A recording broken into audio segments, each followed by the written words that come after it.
Hey Cats fans, it's Ben Reeve here from The Hoop Show. It's Thursday, the 19th of May. And yeah, it's not been the best week for Cats fans. We had a loss to the Saints last weekend by 10 points. Bit of a shame, but Saints were too good and Cats wilted a bit in that third quarter. So yeah, we weren't quite up to it. My little cat next to me is just making a bit of noise, so you might be able to pick that up on the audio. I'm not sure. Shut up. Anyway, so yeah, Cats had a loss. We've fallen to seventh on the ladder with 5 wins and 4 losses now. It's not all doom and gloom though. That's where we were in 2020, and we made the grand final, which we were leading at one point in time. Could have won that game if not for Dustin Martin. But there is what it is. So in terms of injuries this week, Reece Stanley should play, I'm guessing, but he did look to be struggling somewhat with his ankle through the Saints game, so he might be maybe touch and go. Expecting to get Jed Buse back from his concussion protocols, and still not really confident on Jack Henry. I suspect, if anything, they'll rest him until after the bye round. So we'll go into the Port game this weekend without him, but expecting no reason why we wouldn't get Jed Buse back, I would have thought. So news during the week, a bit of sad news. A former Geelong player, the oldest living Geelong player, Alex Matheson, passed away recently at the age of 101. So he wore the hoops on 7 occasions.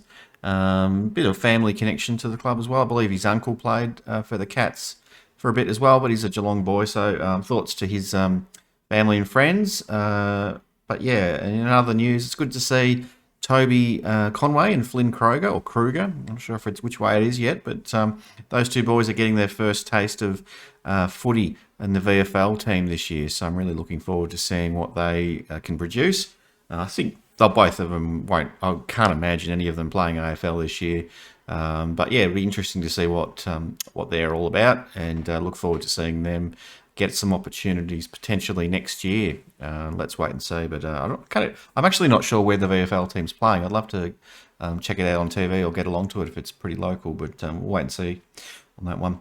What else is in the news? Brandon Parfet hasn't quite signed on the dotted line yet, but there's a lot of talk that he'll extend his contract with the Catters.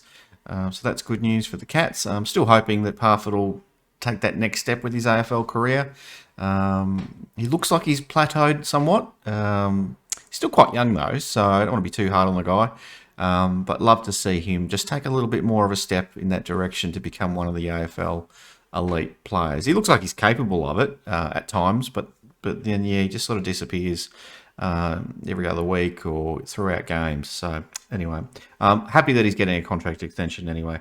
And there was a bit of concern about Koladashny during after the St Kilda game, after an incident with the Saints player Jack Higgins, but match review panel had a look at it and deemed it to be fine. So Special K is free to play. That's what we like to hear. So it's Sir Doug Nicholls round on the weekend, and we're playing Port Adelaide. Now, it's their first time down in Geelong since 2017. I don't think Motlop's been down here since then as well, since he moved over to play for the Power. So that'll be the first game. Haven't played for 5 years down here. Over the last 20 games, though, against Port, we have won about 80% of them, although we did lose the qualifying final last year by, what was it, 43 points? Yeah, so that wasn't great.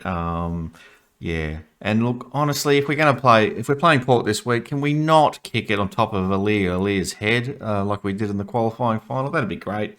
Thank you very much. That's the one wish I have. Can we just not bomb it long to Alia? That'd be lovely. Oh my goodness me. But my prediction for the game, I'm thinking the Cats will do it comfortably. Port's coming off 4 straight wins, so they're doing okay, but I still think the Cats will win by about 32. I've done some hot tips on Twitter through the last week, way off on all of them. I got a little excited when Grind kicked a goal in the first quarter. I had him for 3 goals against the Saints, but wasn't meant to be. So I'm still going to do my hot tips, but maybe I don't trust them. Anyway, so in terms of selection, look, we'll probably get Buse back. Hopefully Cooper Stevens gets another run. Stanley's maybe, don't know. Mitch Nevitt maybe won't play this week. Bit quiet, I suppose, against the Saints. I'd say maybe those two, but there's always the surprise week after week. You can Geez, yeah, I don't know if I've ever picked the ins and outs for a given week, but it's just a matter of time till Dalhouse and Sean Higgins come back, I guess. But we'll see. There might be some changes. There's a bit of a loss, and there may be some shake up needed. But yeah, Bew's definitely coming back. Can't see why he wouldn't get picked if he's fit to go. So just in closing, just a reminder on Saturday evening or after the game, I'll try and get a post-match reaction video up, just a couple of minutes, just my thoughts on the game. Hopefully it's a great game and we have a smashing win and I'm all smiles, but potentially I'll be a grumpy Mr. Hoops and you'll be able to see that reaction one way or another. Monday night, I'll try and do the recap show. I'll get that out to you probably by about 8:30 p.m. And then Tuesday's Tweets of the Week. Wednesday's Draft Wars. And yeah, every Thursday I'm going to do one of these kind of shows, a bit of a reflection on the week and the upcoming games and things like that. So thanks for watching. I've been Ben Reeve, you've been you, and this is The Hoop Show. Take it easy. Go Cats.